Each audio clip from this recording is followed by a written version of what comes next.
Alright guys, it's FadeEditing here, and today I'm going to be showing you how to do the paper effect that a lot of people are using on their YouTube backgrounds or just for a basic design. So this is going to be the ending product where it's got paper around the text, sellotape over it, and we'll lower the opacity to get the nice sellotape effect, and then we'll do it around a 3D render as well.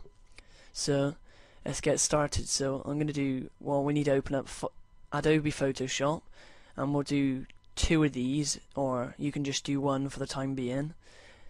I'm only opening 2 because I need to get the paper effects, or not just the paper in there as well.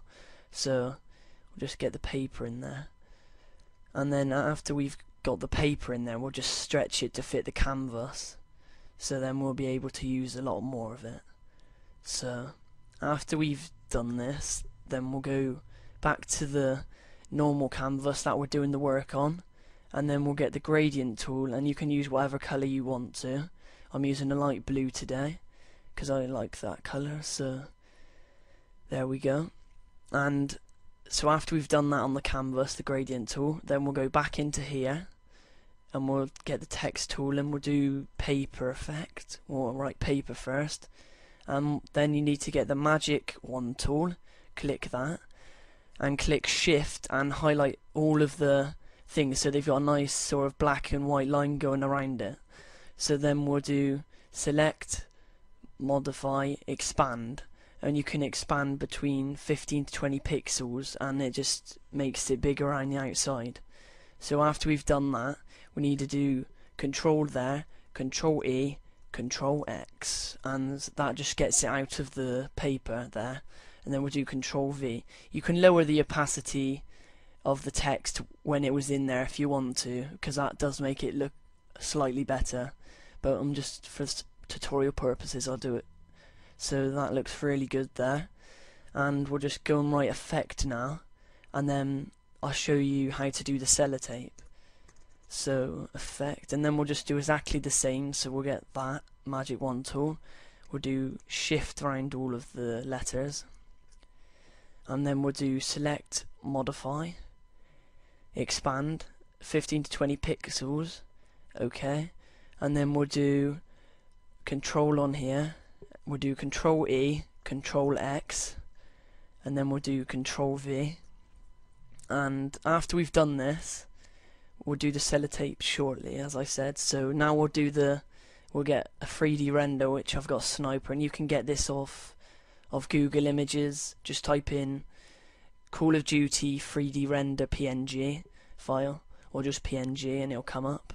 So this one's much harder than the others because it's got a lot of rigid edges around it.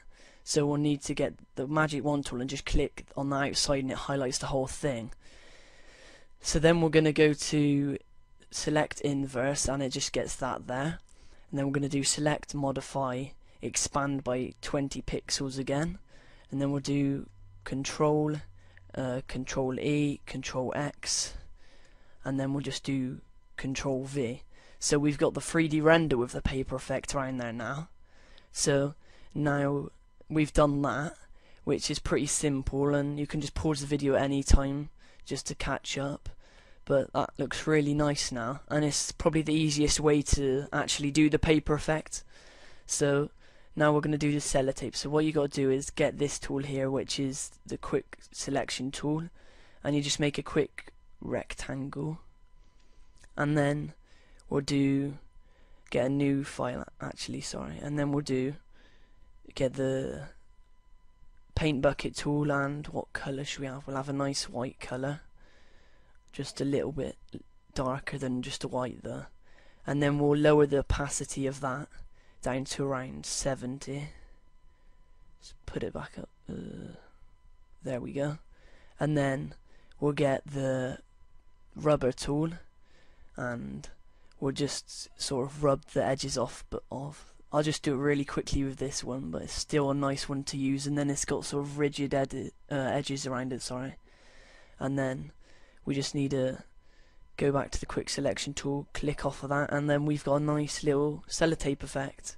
So now we'll just go into edit, transform, rotate, and we'll just rotate that a little bit, and then you can just put it across the paper effect like that, and then we'll just go back in and scale that down a little bit more. So if you just like, after you've done one of these, then that's perfectly fine. So after we've done that, we'll just see it looks really cool now, and then we'll just duplicate that a couple of times.